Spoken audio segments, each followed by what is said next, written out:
Generation 3 की कहानी। तो ये कहानी है अक्षरा की, जो नायरा की बेटी थी, जो अक्षरा की बेटी थी। सो अक्षरा फ्रॉम मीशो एके अक्षु एक ऐसी लड़की थी जिसके हिसाब से कुमकुम ही एक लड़की का असली भाग्य होता है। तुझे तेरा प्रिंस चार्मिंग मिलेगा और तुझे टोली में बिठा कर लेकर जाएगा। डोली में बैठ के सो जा, पति की सेवा कर। अक्षु भले ही पढ़ाई में गंवार थी पर टैलेंटेड थी। टाइम पास के लिए टुनटुना बजाती थी और कई जिंदगियों की बैंड भी। अनफॉर्चुनेटली एक दिन अक्षु की मुलाकात होती है डॉक्टर अभिमन्यु बिरला से, जो एक हार्ट सर्जन कम और मार्वल सुपर हीरो ज्यादा लगता था। कहीं भी चढ़ जाता था, कहीं भी कूदता था, कहीं भी उल्टा लटकता था और उसके पास टेलीपैथी पावर्स भी थी। फिर दोनों के बीच इंस्टेंट मैगी वाला प्यार हो जाता है। At the same time Akshu की सौतेली बहन आरोही भी अभिमन्यु पर फिदा हो जाती है। वो खुद भी एक डॉक्टर थी तो उसे लगा कि दोनों रब ने बना दी जोड़ी है।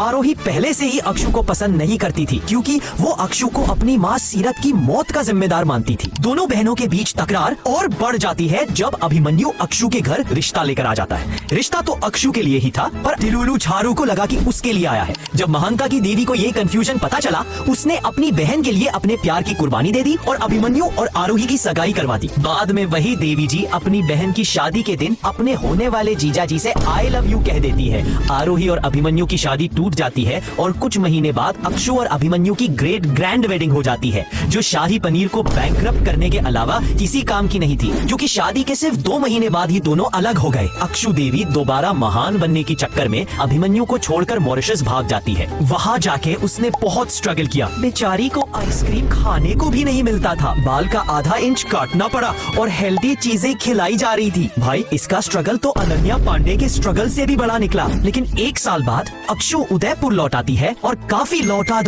दो करने के बाद वो और अभिमन्यु दोबारा एक दूसरे के पास लौट आते हैं। तुम्हारी हॉटनेस देखकर मेरा मन फिर जाना लौटा दो। लौटा तो मेरा 1 मिनट पहले। बोलो कितना लौटा दे आपको। तो इस 1 साल के दौरान आरोही अभिमन्यु के सौतेले भाई नील को डेट करने लगी, लेकिन फैमिली इश्यूज की वजह से दोनों ने भागकर शादी कर ली। फिर दोनों सिस्टर्स एक साथ प्रेग्नेंट भी हो जाते हैं। And the rest is history, because show में आया एक ऐसा ट्विस्ट जिसने लेगेसी की पूरी ट्रेजेक्ट्री ही बदल दी और पूरे फैंडम को हिलाकर रख दी। एक दिन अभिमन्यु को बाहर जाना पड़ा तो वो अक्षु से कहता है कि वो उसके लौटने तक घर पर ही रहे। अक्षु प्रॉमिस करती है, लेकिन उसकी तबीयत खराब होने की वजह से वो नील के साथ हॉस्पिटल जाती है। रास्ते में अक्षु को पता चलता है कि उसकी एकेडमी के कुछ बच्चे किडनैप हो गए हैं, तो सस्ती मदर तेरेसा नील के साथ उन बच्चों को बचाने निकल पड़ती है। नील गुंडों से लड़ते लड़ते टपक जाता है। साथ ही साथ अक्षु के दोनों ट्विंस भी नहीं बच पाते। इस पूरे इंसिडेंट का ब्लेम अक्षु पर आ जाता है और अभिमन्यु उसे डिवोर्स दे देता है। फिर अक्षु घर छोड़कर एक बस में चढ़ जाती है जहाँ उसकी मुलाकात होती है एक बहुत ही अच्छे आदमी से। ऐसा हम नहीं, वो खुद अपने बारे में कहता था। Meet Shri Abhinav ji, the most viral cameo in the history of ITV। ये बंदा इतना वायरल हो गया था कि ये अच्छा आदमी का ट्रेंड कोरोना वायरस की तरह बाकी शोज में भी फैल गया और एकता माता ने तो एक लेवल और ऊपर जाकर बरसाते के अच्छे आदमी का नाम ही जय रख दिया। तो अभिनव लाचार अक्षु की मदद करता है क्योंकि वो एक अच्छा आदमी है।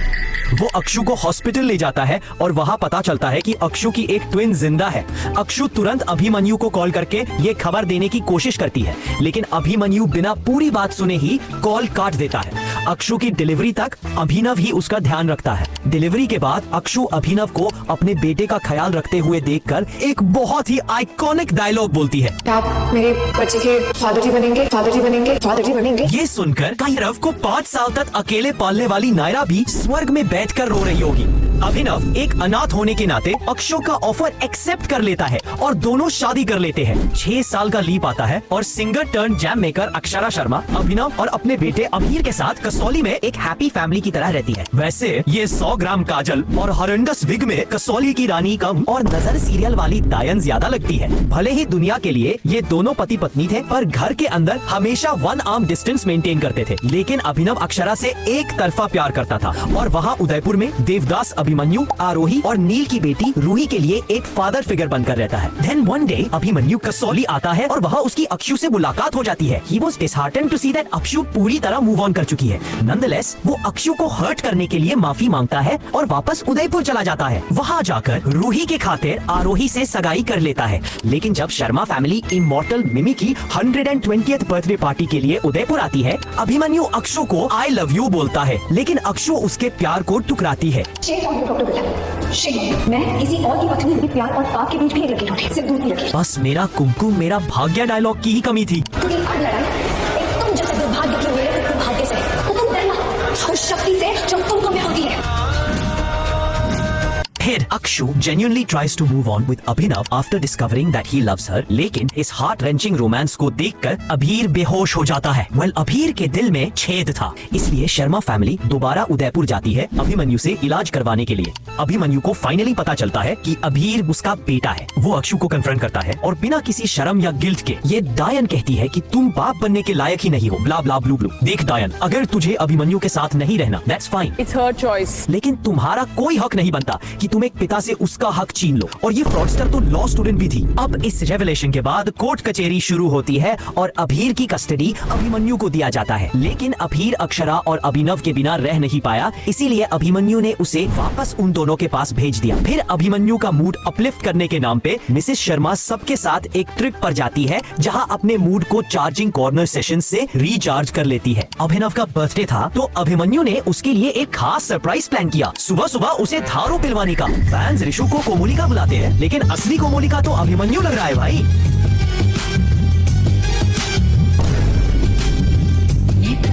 और बेवड़े ने भी खुशी खुशी दारू पी लिया, वो भी क्लिफ के एज पर। एंड क्वाइट लिटरली ही डग हिज ओन ग्रेव, क्योंकि जैसे ही वो खड़ा होता है उसके पैर फिसल जाते हैं। अभिमन्यु उसे पकड़ने की कोशिश करता है, लेकिन सफल नहीं हो पाता। माफ कर दो मिसेस शर्मा, छोटी सी गलती ही तो है। अभिनव बच भी जाता, लेकिन मिसेस शर्मा ही उसके चेस्ट दबाकर उसकी हालत और खराब कर देती है। मिसेस शर्मा और गोइंकास अभिमन्यु पर मर्डर का इल्जाम लगाते हैं। अभिमन्यु को अपना शर्मा जी को खोने का बहुत दुख हुआ, लेकिन उसके फैंस इतने खुश थे कि उन्होंने वेल डन अभिमन्यु बिरला करके ट्रेंड कर दिया। शायद अगला ट्रेंड निखिल के लिए होगा। लेटर अक्षु को उस इंसिडेंट का रिकॉर्डिंग मिलता है, जिसमें साफ साफ दिखा कि अभिमन्यु ने अभिनव को धक्का नहीं दिया था। फिर ये प्लेयर लॉयर बनकर आती है उम्र कैद करने वाले को उम्र कैद से बचाने के लिए। भाई ये सीरियल चल रहा है या वॉशिंग पाउडर का एड? इतना व्हाइट वॉशिंग तो संजू मूवी में भी नहीं हुआ था। अपने प्रिय पतिदेव जी के मरने को 2 महीने भी नहीं हुए थे कि अक्षरा बेशर्मा अपनी बहन के मंगेतर के साथ एक बार फिर आशिकी करने लगी। अब कुछ लोग पूछेंगे अभिमन्यु करे तो रासलीला, अक्षरा करे तो कैरेक्टर डीला। देखो भाई साहब, बाकी सारे कैरेक्टर्स में भी बहुत फ्लॉज थे। इस सीजन में कोई भी महात्मा गांधी नहीं था, लेकिन मेरे सब्सक्राइबर्स को अक्षु सेंटर्ड रोस्ट चाहिए था, और हो भी क्यों ना। अगर जेन 3 के कैरेक्टर्स को बेस्ट से वर्स्ट रैंक करना पड़े तो मिसेस बेशर्मा तब भी सबसे नीचे आएगी। वो अभिनव से प्यार करके उसके साथ सुहाग रात मनाने के बाद ये सब हरकतें कर रही थी। Whereas अभिमन्यु ने आरोही से कभी प्यार नहीं किया। वो इतना ज्यादा वन वुमन मैन था कि वो अक्षु को अपनी आखिरी सांस तक प्यार करता रहा, चाहे वो अपनी होने वाली साली हो, किसी और की पत्नी हो, किसी और की विधवा हो, या फिर किसी और के बच्चे की माँ। एंड वंस अगेन अभिमन्यु और आरोही की सगाई टूटती है और अभिमन्यु और अक्षु अभीर के लिए शादी करने का फैसला लेते हैं। गोइंकास का स्पेशलिटी ही यही है कि घर में 50 अंत संस्कार के बाद भी बधाई हो बधाई करना नहीं भूलते।